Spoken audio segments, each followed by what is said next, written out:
relájate y disfruta con nosotros. Rewind. Bienvenidos.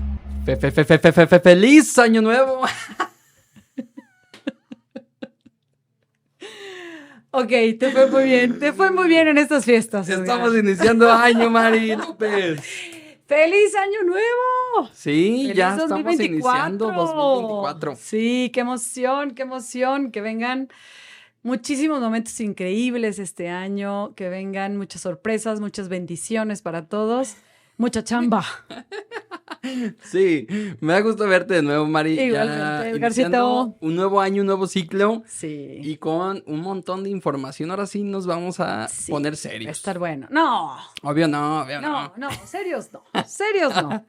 Nos encanta investigar, nos encanta Sí. decir cosas chidas, pero serios, qué flojera. No, jamás, ¿No? jamás de Sí, los no. jamases. Óigame. Entonces, empezamos con... Empezamos. Vamos a Cosas darles chidas.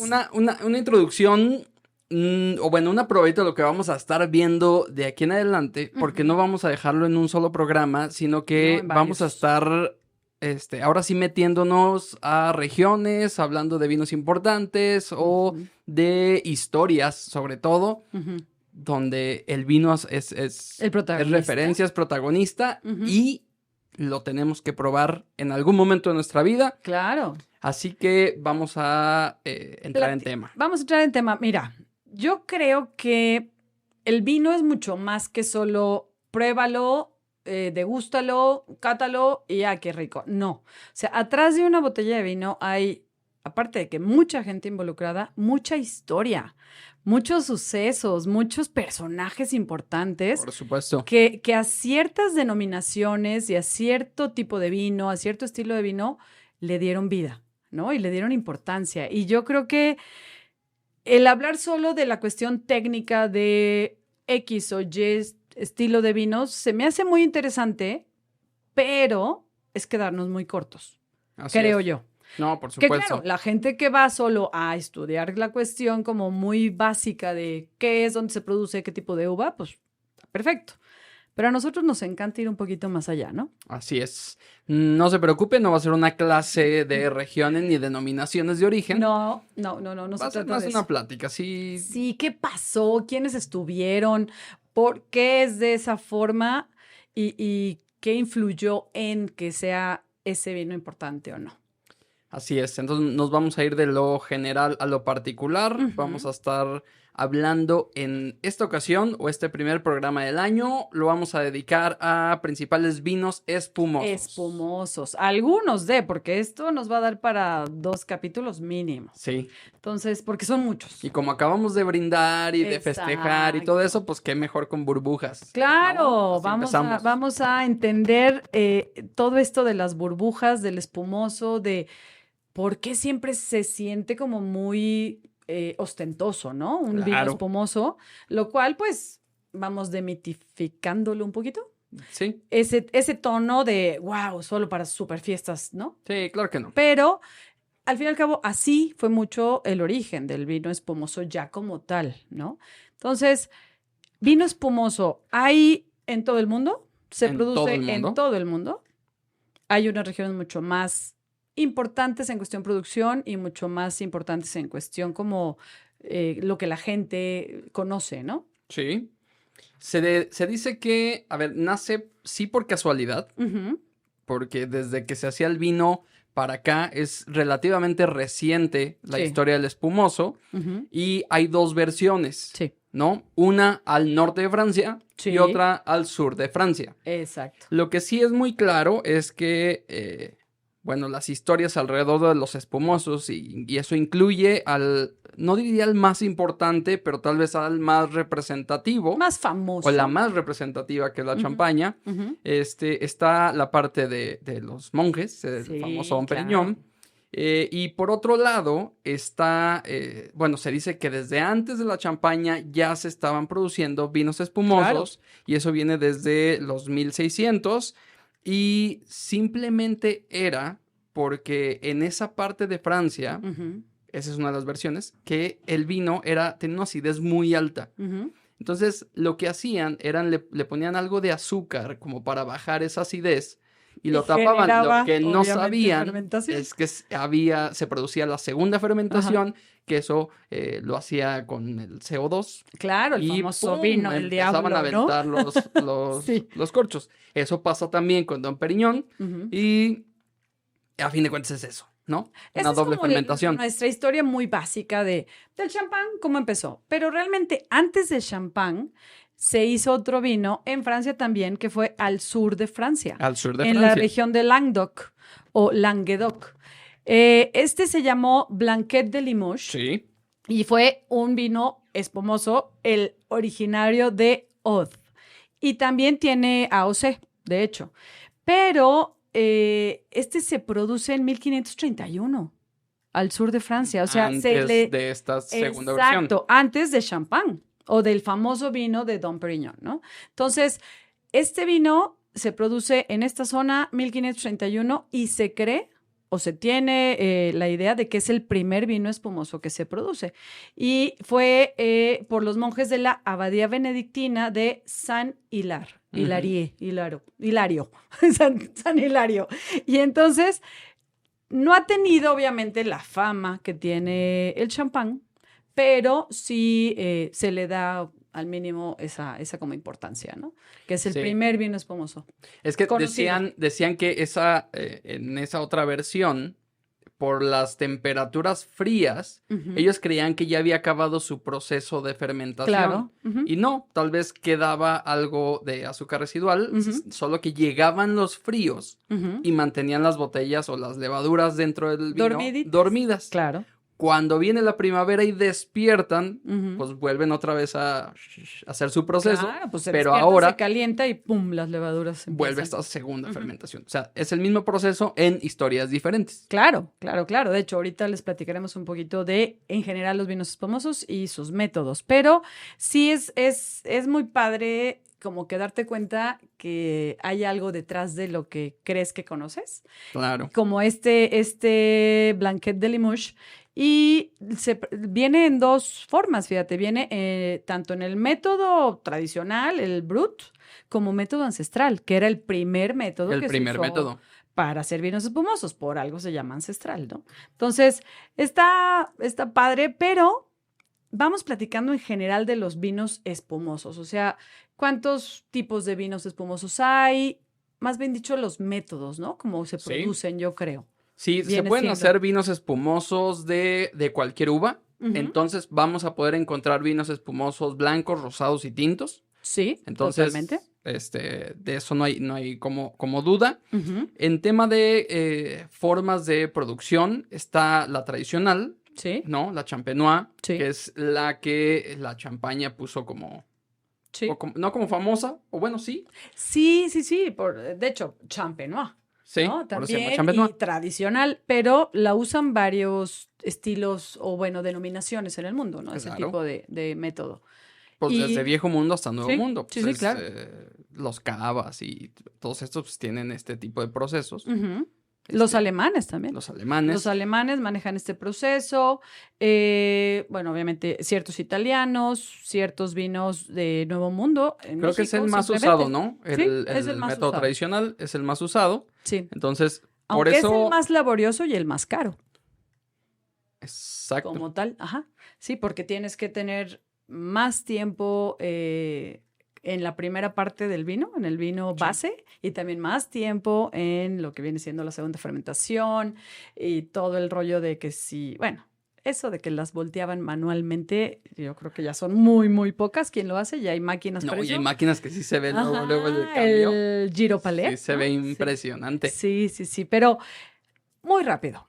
El método tradicional champenois, se hace un vino base, por lo general no dejan que la uva madure tanto en el viñedo, Ajá. necesitan más o menos aproximadamente, creo que sobre 7 grados de alcohol en la primera parte de esta vinificación, ¿no? O sea, es un vino que, bien dice, se puede hacer con vino blanco, vino tinto, perdón, con uva blanca, uva tinta, y va la primera parte. Lo hacen con una acidez alta y con poca graduación de alcohol. Ujú. lo pasan a... Puede estar, de hecho, fermentado en barrica, fermentado en tanque, ya eso depende de las cualidades que le quiera dar cada productor, ¿no? Y luego va a una segunda parte que es a la botella. Y en esta botella se le agrega del mismo mosto, del vino inicial, se le agrega, porque en ese mosto todavía hay azúcar. Entonces se le agrega a esta primera o vino base, se cierra, se le puede poner algo de lías también, o bueno, de levaduras, perdón, las lías ya murieron, las levaduras vivas, y se hace la segunda fermentación, ¿no? Y luego ya viene qué tanto azúcar quieres que tenga tu vino. Al final se quita el tapón de las lías y se le agrega azúcar dependiendo el grado de azúcar que quieras que tenga tu vino final, ¿no? O sea, en muy poquitas palabras es como el proceso.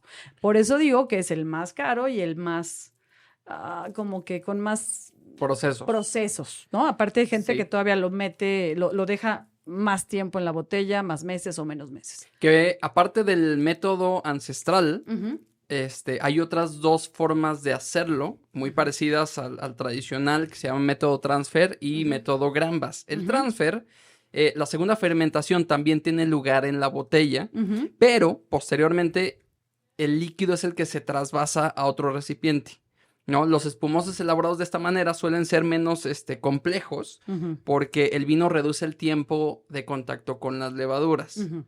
Y el Granvas, la segunda fermentación, tiene lugar en grandes depósitos de acero inoxidable, porque también ahí se pueden hacer los espumosos.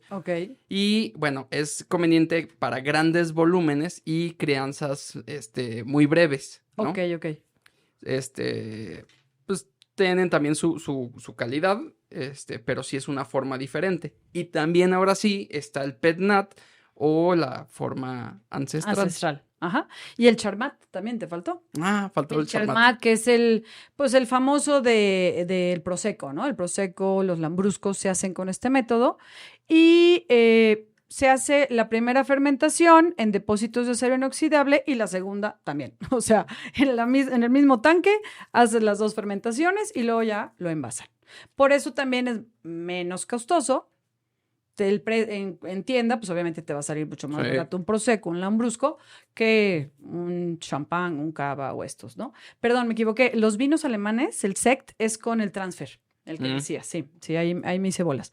Y obviamente, pues el Pet-Nat, que ahorita está muy de moda, ya lo platicamos en un capítulo anterior, cortan la fermentación en el tanque o en la barrica y la mandan a botella y ahí sigue. O sea, es una fermentación, pero como que la detienen un poquito y sigue en la botella. Todas estas vienen de Francia, por eso Francia podemos decir que es el rey de los espumosos. Sí, es el mayor productor de espumosos del mundo. Sí, aunque a veces se ha peleado con España, pero sigue siendo el mayor productor de vino espumoso.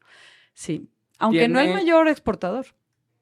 Muchas veces Cava, le gana. Los vinos espumosos Cava le ganan. Pero bueno, esto es un poquito rapidito el rollo de los métodos, ¿no? Métodos. Fíjate, los espumosos tienen su propio día. O sea, hay un día en el año donde festejamos a los espumosos. Cada tercer viernes de octubre es el Día Mundial del Espumoso, ¿no? Ese es en conmemoración a una de las bebidas más consumidas en todo el mundo, la famosa champaña.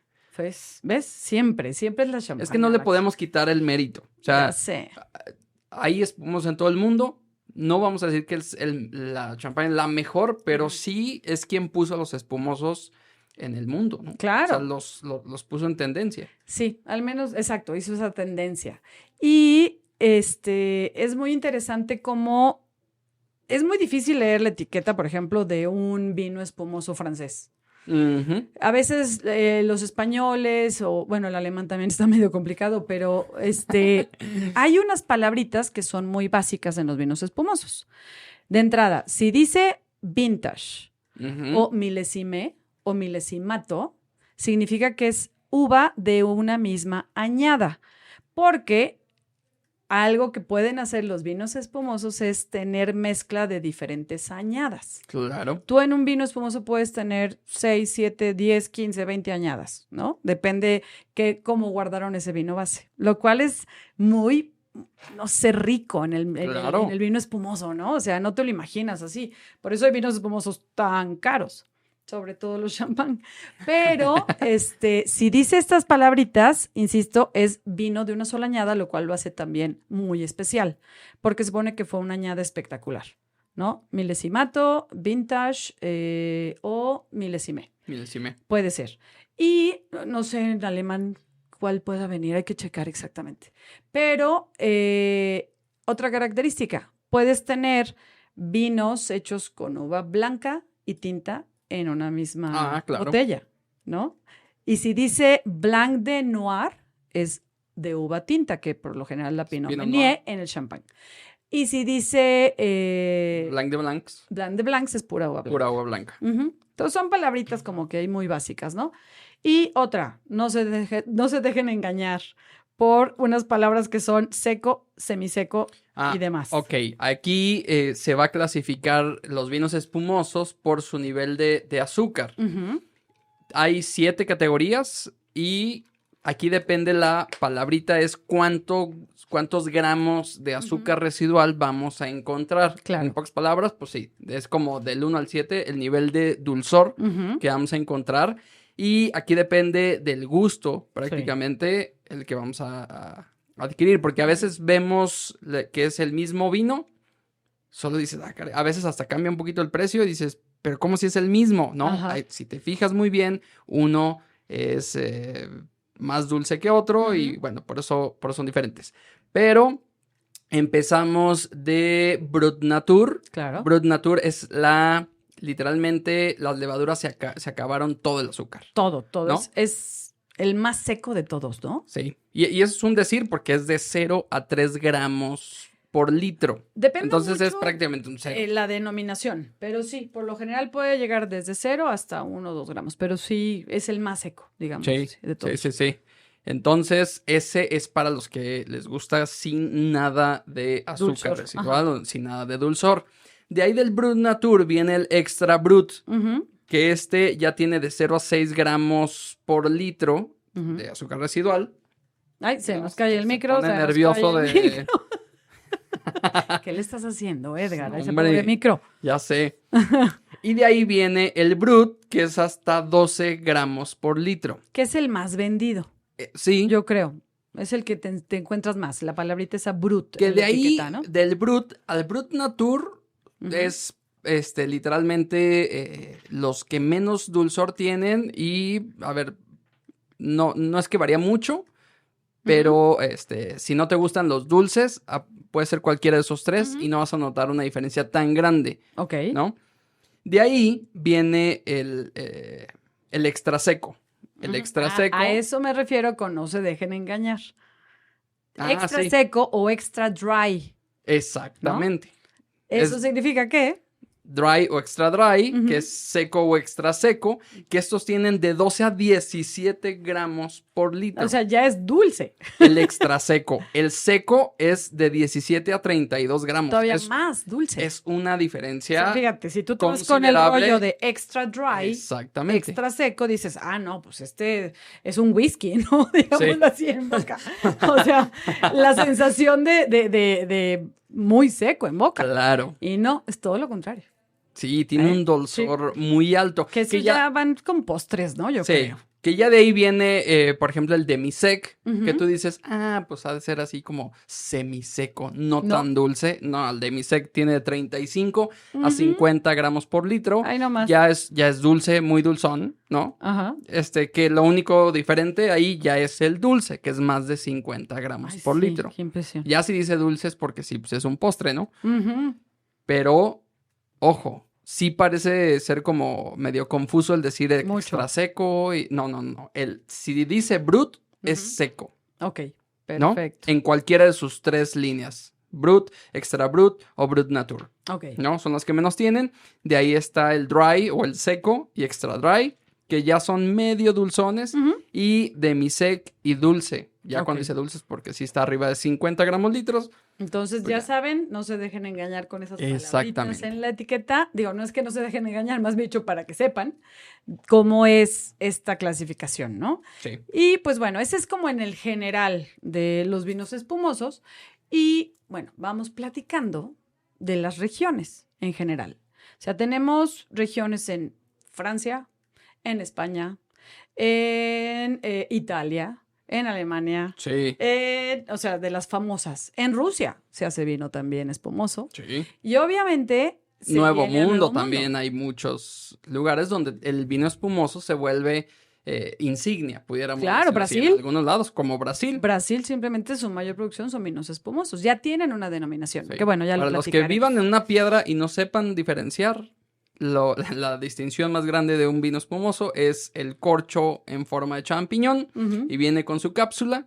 Y hay una forma de abrirlos. ujú. Normalmente es con cuidado. Ay, sí, por favor. Pero hay una- platicar eso. Hay Atmósferas. una forma de abrirlo muy icónica que se le llama el método del sabrage. Ah, sí, sí, sí. Platícanos. El sabrage es utilizas un sable, un Ujú. pequeño sablecito, ¿no? Sí, sí. Si Pues tienes bueno, empezó con un sable. un sable normal, y ahorita ya son sables más pequeños, que si Ajá. tienes un machete, pues también, ¿no? Un De una cuchillo vez. de cocina. No, ahorita les hacen con todo, con Sí. todo. El otro día vi con un palo de golf. Pero bueno, platica qué es, platica de qué se trata. Ok. Según dicen los historiadores, este método nace en 1800 entre las tropas napoleónicas. Bueno, sí. para ejemplificar, agarras el sable, le das una sobadita así al cuello y Ajá. ¡zas! Vas para afuera, ¿no? Sí, Avientas. Lo que pasa es que se rompe. sí, se truena Literalmente.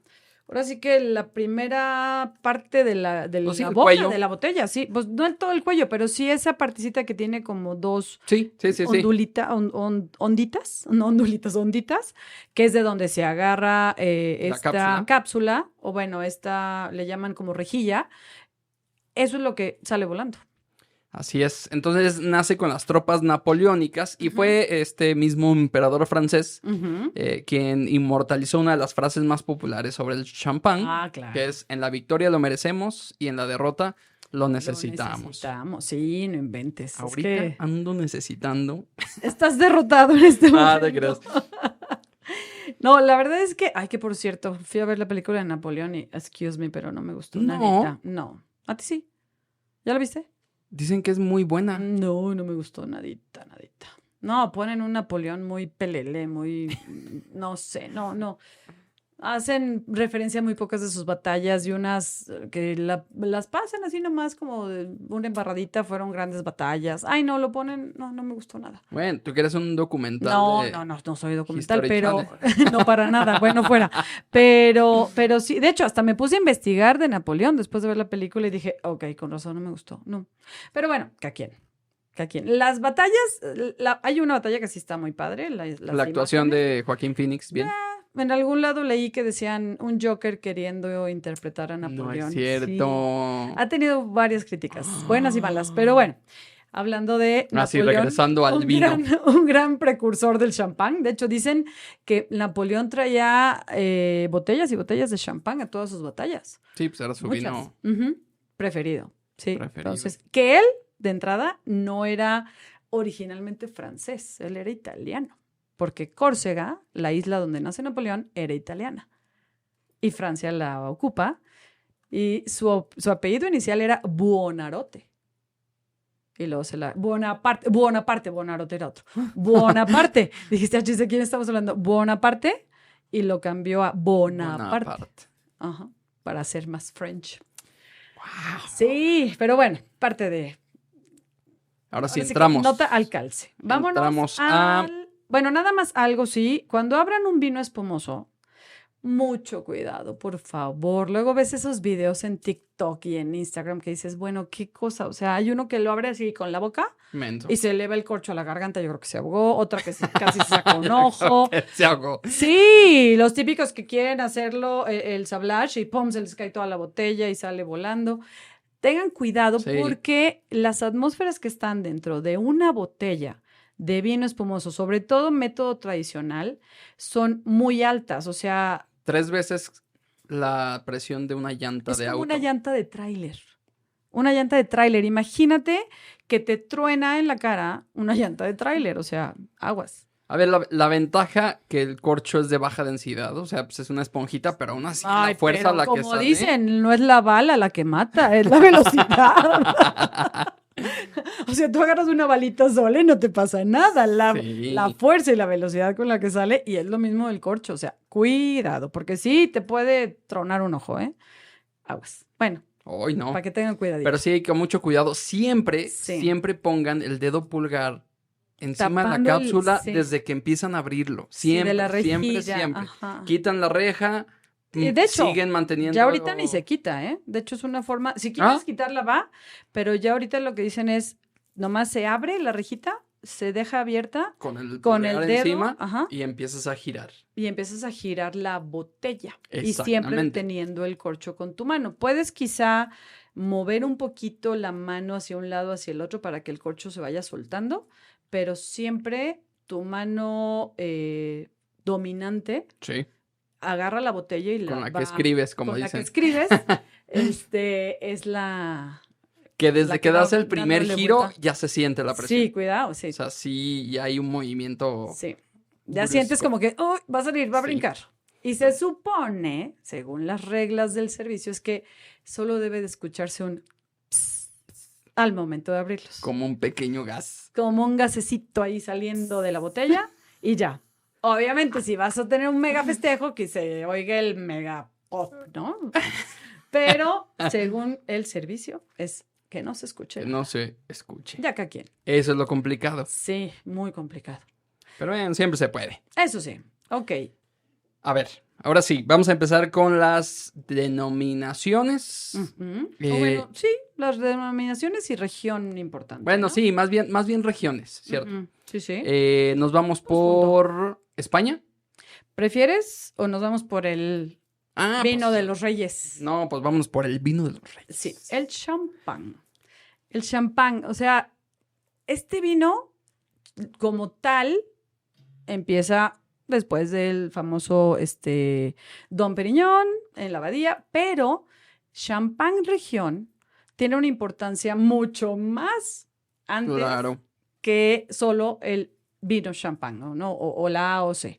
Entonces, esta parte de Champagne tiene varios pueblos o varios lugarcitos, pero tiene uno muy importante que se llama Reims o Reims, no sé.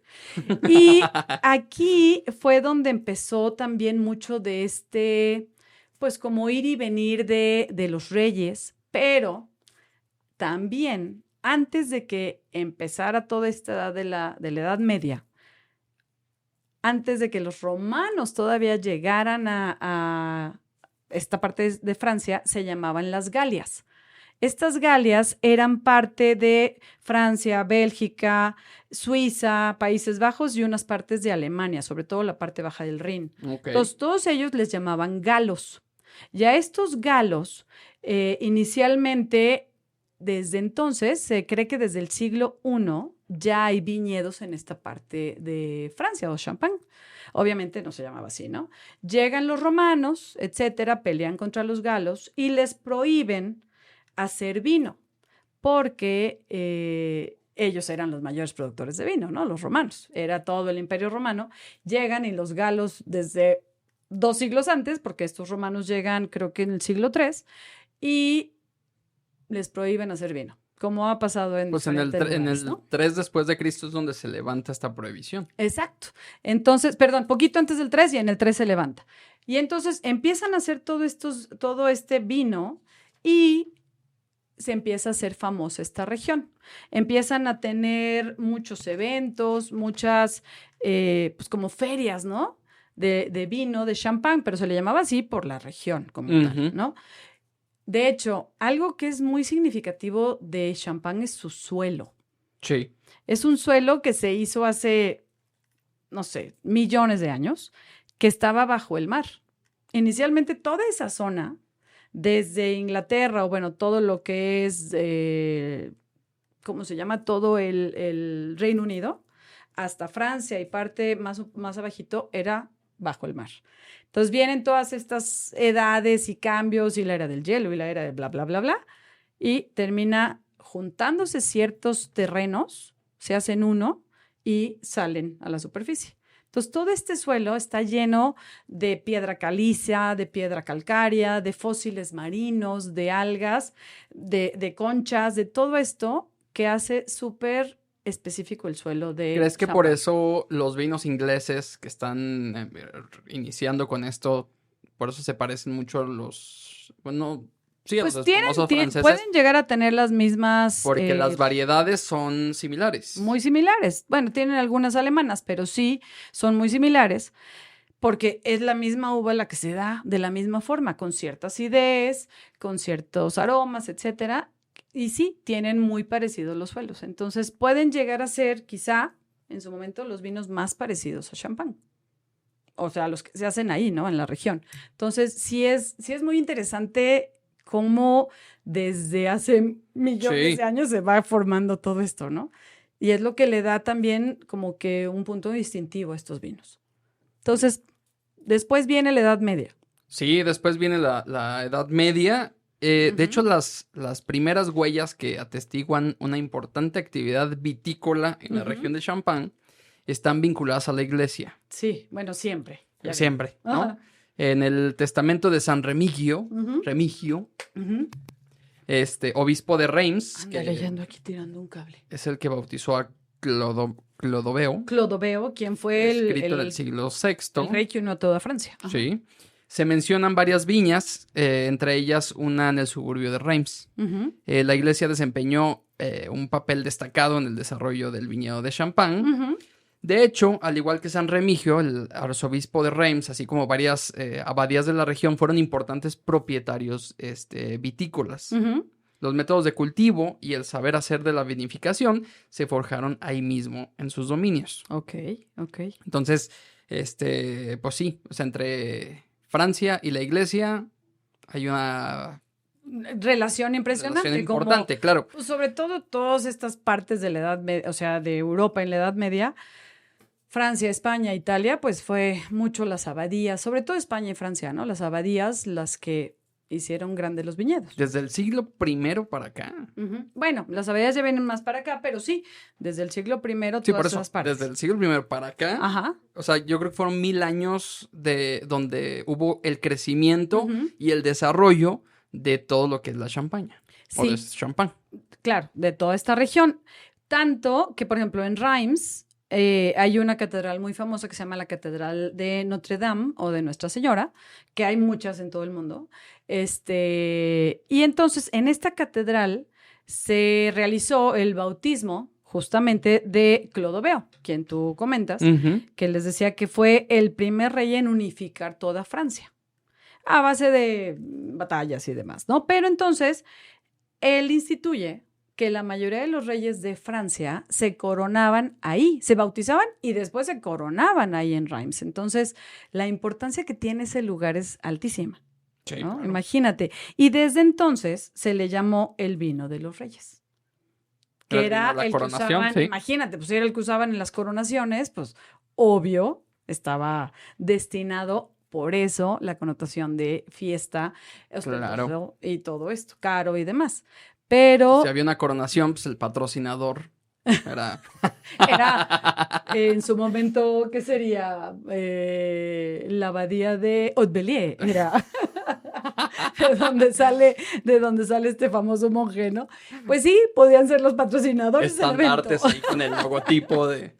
Claro, ¿por qué no? Entonces sí es todo un tema porque junto con estas, pues, cuestiones de los reyes, se viene todos los asentamientos de diferentes pueblos, diferentes ciudades y se empiezan a hacer, como te decía, estas ferias del champán o ferias de champán, en donde era pues, ir y venir de mercaderes para un lado y para el otro, y entonces se hace muy famoso. Y aparte está ubicado muy cerca de París, ¿no? Que París era, bueno, la capital, ¿no? Siempre ha sido como que la parte importante en Francia. En algún lugar fue Loire también, en algún momento, pero están todas ahí muy cerca dentro Sí. de todo. Y Champagne está a, creo que 40 minutos de París, una cosa así, hacia el norte, ¿no? Sí. Y entonces se empiezan a hacer todas estas ferias y se empieza a conocer mucho este vino y lo empiezan a llevar y a traer por todo Francia, pero realmente la producción de champán era la más importante de todo el norte de Francia Sí. durante muchos años. Del norte de Europa. Bueno, también. Sí, también. fue muy importante en ese No, tiempo. muchísimo. Pues imagínate todo lo que han de haber exportado a todos lados, ¿no? iban y venían barcos de todo el mundo, bueno, de todo el mundo conocido, y pues obviamente el champán era lo máximo. Tanto que llegó un momento que para proteger realmente esta producción de vino, de champán, se hace un edicto, ¿no? Sí. Sí. Este fue Sí, en el siglo XVI, el Parlamento de París fue el que aprobó un edicto por el que se prohibía a los taberneros parisinos abastecerse en un radio inferior a 90 kilómetros Sí, nada alrededor más. de la capital. No podían comprar vino de otro lado. No. Para compensar una reducción de calidad de los viticultores de la Corona de París, una suerte para el champán que se encuentra justo en el límite de esta zona. Fíjate, qué impresión. Aparte, la cantidad de años que pasaron desde el bautizo de Clodoveo fue en 496, o sea, siglo V.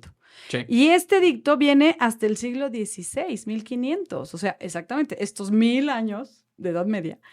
Pero ya habían pasado por una guerra muy importante, que fue la Guerra de los 100 años. Ah, sí. Y aún así, fueron 100 años, bueno, dicen que fueron 116, pero le pusieron 100 años, Francia e Inglaterra, por territorios y todo esto. Bueno, Francia e Inglaterra siempre se han peleado.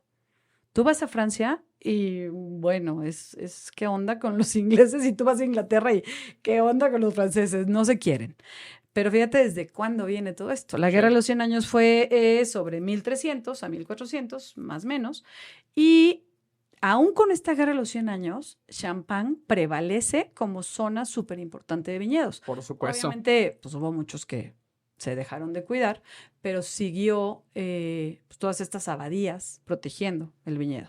Que ya de ahí, ya brincamos hasta los 1668, Sí. que ya viene este famoso advenimiento del método champenois con el famoso Dom Perignon. Claro. Que ahí si quieren conocer la historia de detalle, pues váyanse al capítulo de Dom Perignon. Hicimos uno de hombres importantes en el vino, ¿no? Sí. Entonces, esto, bueno, obviamente Dom Perignon, que sale de Haut-Bellier, y luego hay otro que también, Frère Houdart, que ya lo habíamos platicado. Ajá. Bueno, que son los dos que hacen este rollo de estoy probando estrellas y bla, bla, bla, ¿no? Hacen todo como que este mito también del champán y empiezan a mejorar el método. Realmente son los que mejoran el método y hacen que pues, puedas hacer un vino espumoso perfecto. Pero luego viene, bueno, una época de prosperidad, todo va perfecto, todo el champán está excelente, hasta que viene una etapa de, bueno, guerras. Híjole. Y muy, muy, híjole, doloroso para la gente de allá, que vienen siendo las guerras, la Primera y la Segunda Guerra, ¿no? Que viene siendo este año que se le llama un año relativamente de guerras, o siglo de guerras, 1900, y sí fue muy, ¿cómo se dirá? Duro para los franceses todas estas invasiones de pues, los alemanes, sobre todo en Francia. En la Primera Guerra Mundial, por ejemplo, desaparecieron la mayoría de los viñedos en Francia. La gente, de hecho, se metía y se escondía en las cuevas. En las cavas, que eran como cuevas, porque eran como túneles contra pues, todas estas ataques, ¿no? Y todo. Y ahí pues, se encontró mucha gente y pudieron salvarse gracias a estas cavas. Pero aún así se acabó con muchísimo del viñedo. Sí, la ventaja es que nunca se detuvo el crecimiento de la champaña. O sea, se mantuvo. Y de hecho, porque los invasores, pues, tuvieron a bien probarlo y por eso se siguió la producción. También. Lo robaron, a fin de cuentas, ¿no? Sí, sobre todo en la segunda. Fíjate que, bueno, entre la primera y la segunda hubo una época de oro. Eso sí, para 1920 tuvieron una época de oro. Se acaba la Primera Guerra, creo que en 1919, una cosa así. Para 1920 viene una época de oro de champán impresionante, que es todos estos fiestas y pues obviamente la gente venía de una guerra, quería festejar, quería resurgir, quería olvidarse de todo lo que venía atrás, y viene una época impresionante que se funda, bueno, diferentes estilos arquitectónicos, literarios, expresiones artísticas impresionantes, y también el vino es súper protagonista de todo esto, ¿no? O sea, el champán obviamente es parte de todas estas nuevas tendencias que pues van implementando, ¿no? y se hace muy importante. Y entonces todavía más la gente conoce champán. Sí. Pero, obviamente, el hombre no se puede estar quieto. Y viene la segunda. Sí, aunque algo que pasa bueno antes de que lleguen los alemanes a Francia es que se hace la AOC en 1936. Sí. Como champán, o sea, se funda un comité y un consejo del vino de champán y todo, y después se hace esta AOC, y ya es una región completamente protegida. Sí. Ujú. ¡Wow! Ya sé, no, espérate, y en la Segunda Guerra Mundial se viene espantoso. Sí. Hubo invasiones completamente, sobre todo al sur de Francia, y está bien loco porque hasta nombraron una persona específica que se encargara de agarrar todos los vinos y llevárselos al Tercer Reich. O sea, Hitler, que supuestamente claro. no tomaba. Pues tiene su famosa cava perdida, ¿no? Exacto. Donde dicen que tenía... Todo. O sea, tenía todos los vinos que quisiera, arte, todo. O sea, esculturas, pinturas, todo. Pero también vinos. Entonces, él decía, a ver, este vino, tráiganme. Y se nombró a una persona en específico que se llamaban los Weinführer o Weinführer. Sí, los vinos del Führer. Sí, los famosos vinos del Führer. Y aparte se nombraba a esta figura como tal, que era el encargado de lidiar con el productor y el Reich.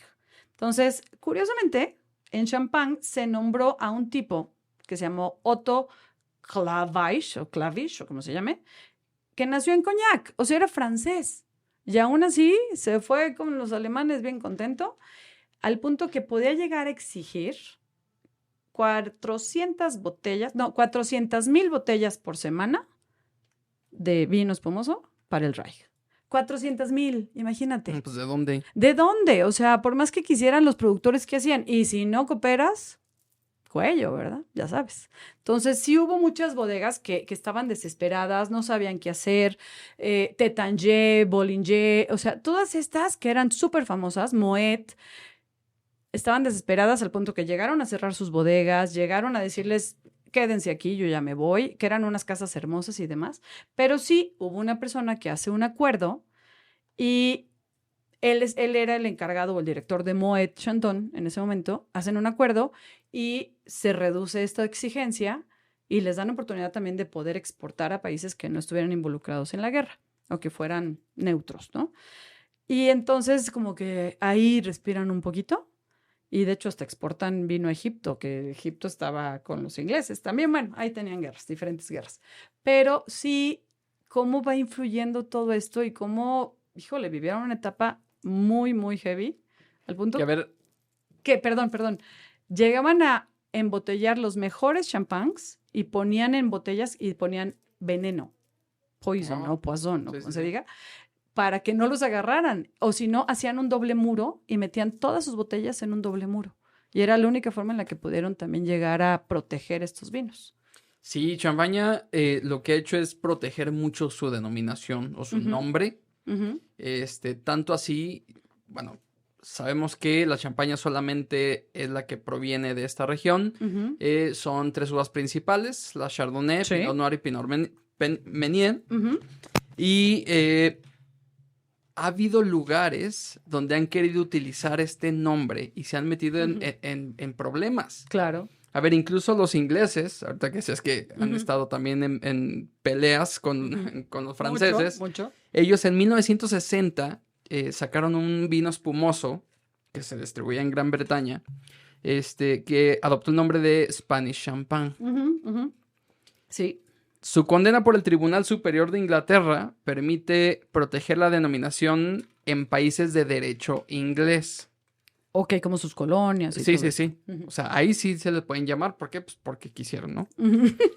Y porque me da la gana. Y pues eso servirá de referencia para otros países. Esta lucha todavía continúa.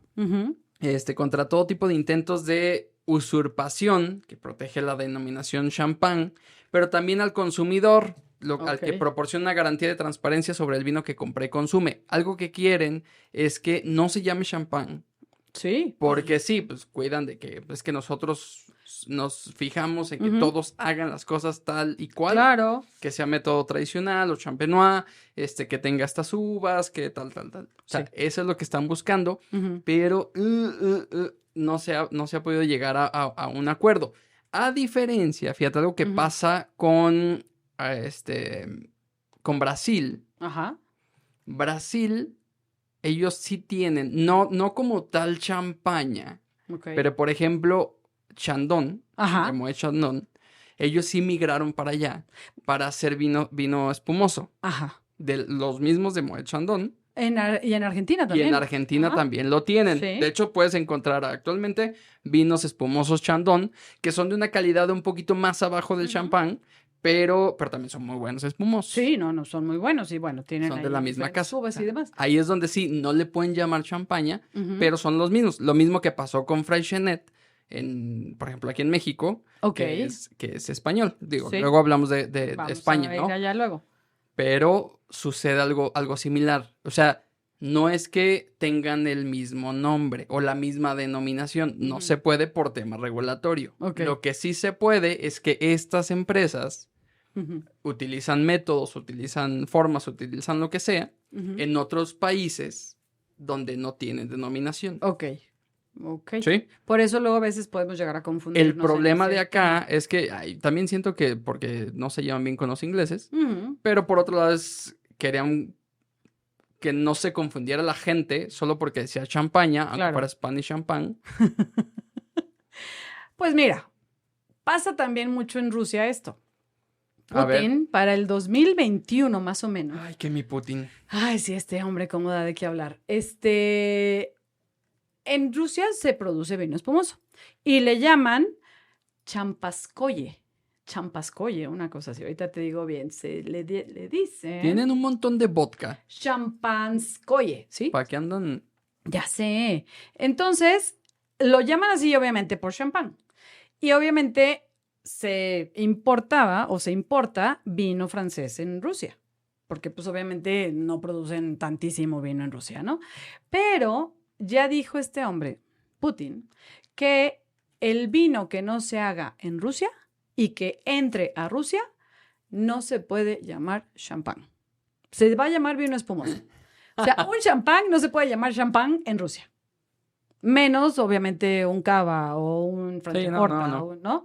Y entonces hubo ciertas, pues, empresas francesas que dijeron, caray, no, pues entonces ya no te vendo. Según, por ejemplo, Moet dijo, no, pues olvídenlo, yo ya no voy a mandar.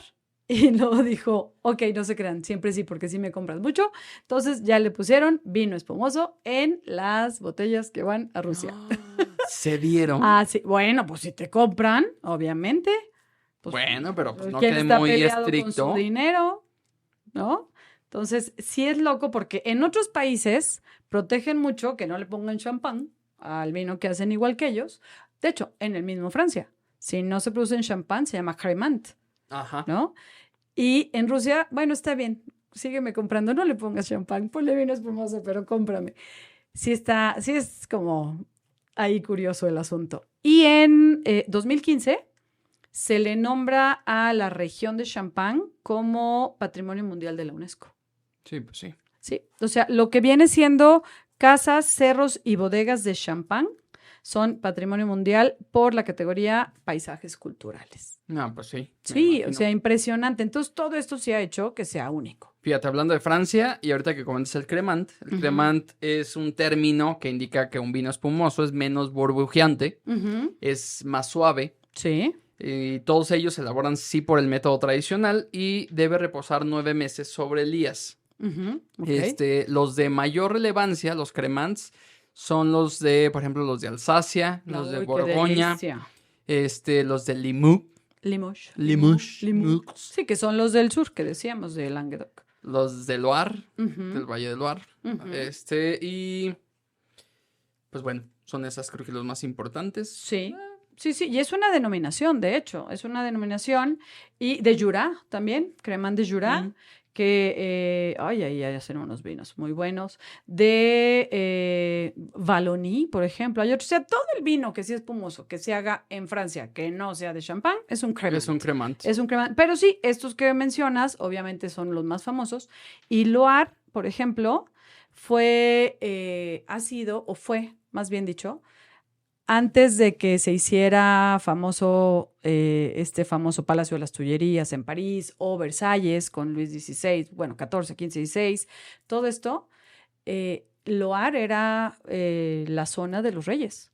Bueno, el Valle del Loire El Cremant de Loire es muy famoso también. Tiene el Saumur. Ay, buenísimo, Saumur. Y el Bouvray. Hoy de Chenin Blanc, qué rico es. Sí. Son muy buenas uvas, son muy buenas regiones y sobre todo también ha habido... Después de la champaña son los más producidos. Son los más famosos también, como Cremants, y son bastante Cremant de interesantes, son muy buenos. Si pueden, compren un Cremant de Loire o de Alsacia también, son muy buenos. Entonces, sí son lugares en donde los reyes, las circunstancias, las guerras, todo los ha hecho... pues como ave fénix, ¿no? Resurgir y resurgir y resurgir, impresionante. Entonces, champán, mis respetos. De hecho, hay, supuestamente, déjame te digo, porque hay los 10, como puntos del champán. Ahorita te los digo. 10 puntos como reglas o... Sí, puede ser. Aquí los tenía y ya se me fueron. Eso de tener aquí abiertas muchas páginas. Aquí está. Aquí te los voy a decir, se dice que los 10 datos que debes de conocer del champán. Échale. ¿No? Ok. Encontramos por lo general Chardonnay, Pinot Noir y Pinot Meunier, ¿no? Que son como las 3 uvas muy famosas. Sí. Pero también puedes tener 4 variedades más que ya se aprobaron. Una es Arban, Petit Meslier, Pinot Blanc y Pinot Gris. Entonces, es el 0.3% del viñedo de champán, pero se puede. Obviamente, Blanc de Blancs, lo que decíamos, con uva blanca, Blanc de Noirs con uva tinta. Está dividido champán en 5 zonas. Son 42 comunas, clasificados como primer cru y 17 como gran cru. Entonces, puedes encontrar unos champáns de calidad impresionante allá. Y tenemos no sé cuántos miles de productores. Es impresionante, desde los muy pequeños hasta los muy grandes. Otra es el tiempo mínimo que debe pasar en ya el vino en la botella. En la segunda fermentación son 15 meses. Si ya quisieras uno de más calidad, creo que son 36, una cosa así. Entonces, imagínate, hay unos champáns que tienen hasta 10 años en la botella antes de salir al mercado o más. Otra es, bueno, lo que ya platicamos del dulzor, de las atmósferas, la forma de abrir una botella. Por lo general debes de tenerla de 8 a 10 grados para que esté bien frío, para que esa acidez se sienta deliciosa. Lo rico del champán es la acidez, yo creo. Y tu copa. No usen las copas flauta. Bueno, si lo quieren por vista, pues se ve bonita y se ve el aperlado. El aperlado son las burbujitas. Exacto. Y el aperlado pues sí, se ve muy lindo como sube y sube y sube, pero no lo puedes catar realmente. Sí, y tiene que ser elegante, son burbuja muy pequeña o perla muy pequeña, y continua. Sí. Pues, no es agua mineral, o sea, no tiene que ser una burbujota. No es refresco. Exacto. Entonces, sí, la flauta ya no, en general para los espumosos ya no es tan usada. Pero si se ve padre, pues sí la puedes utilizar. Pero en específico para la champaña, ahí sí ya no. O sea, hay unas copas que ya se llaman copas champaña, que son un poquito así más cerradas, pero siguen teniendo una buena apertura, como una copa normal. Son lindas, la tulipán. Pero la puedes usar con copas para vino blanco o vino tinto también. Ok, sí. O sea, una copa normal. Para blanco, rosado. La puedes utilizar para la champaña específicamente. Ok. Eso sí. Eso sí, una copa de champaña o de champán puede llegar a tener... Sí. Déjame te digo, ya se me fue aquí el dato. Creo que eran 2 millones. 1 millón de burbujas. 1 millón de burbujas. Según dice aquí.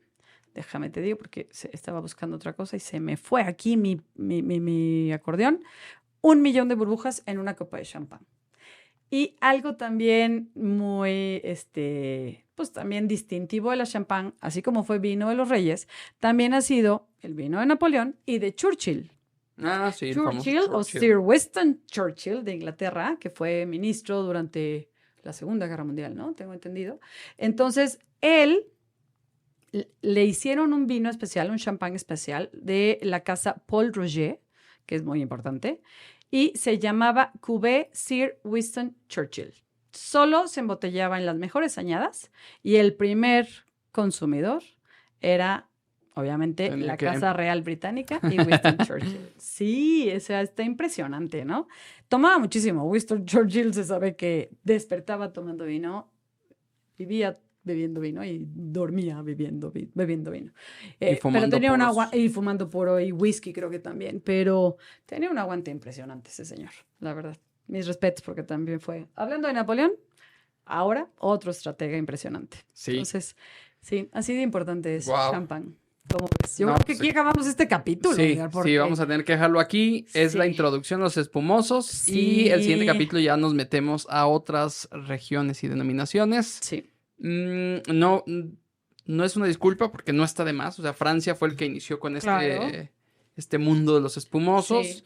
Y tiene a la reina de los vinos. Entonces, pues teníamos que dedicarle la mitad del programa. Claro, hay bodegas, miles de bodegas de champán, pero yo creo que de las más famosas, Paul Roger es una, Tétanger es otra. De hecho, Tétanger fue, bueno, ahora es el segundo viticultor más grande de champán.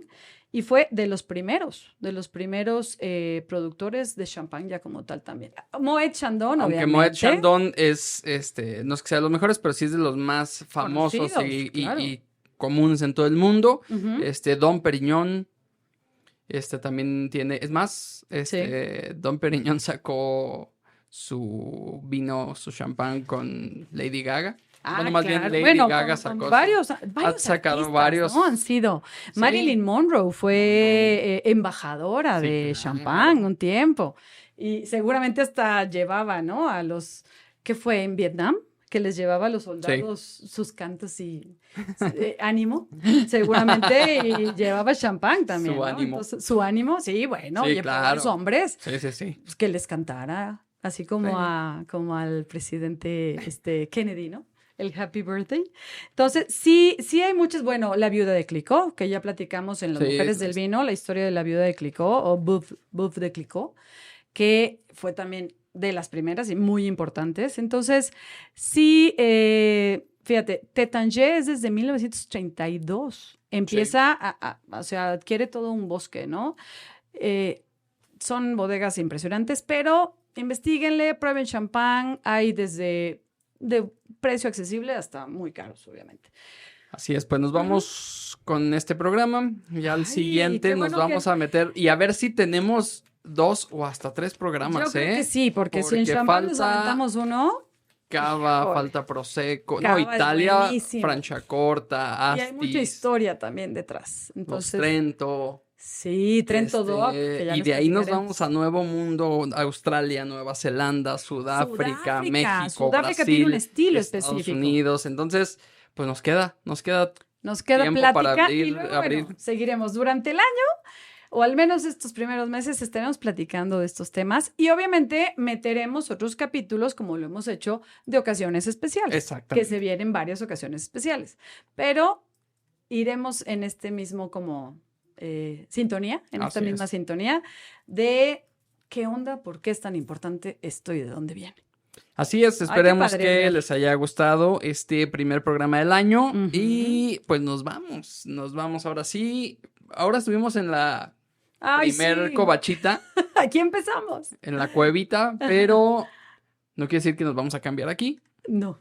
Bueno, estamos a gusto. Nos dio frío, por eso nos metimos aquí, pero ya la que sigue nos vemos de aquel lado. Nos vemos en la mesa de allá. Siempre, pero bueno, sea aquí o sea allá, con todo gusto aquí y todo platicamos cariño, a gusto. Aquí grabamos y esperamos les guste, se les haga interesante y les ponga una duda de qué onda, qué pasa y prueben champán. Excelente.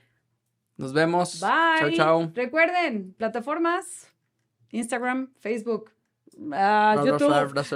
Las que todo. aparecen aquí abajo. Sí, óiganos, véanos y pónganos estrellita.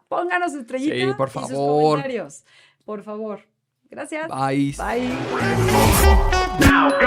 Rewind ha llegado al final.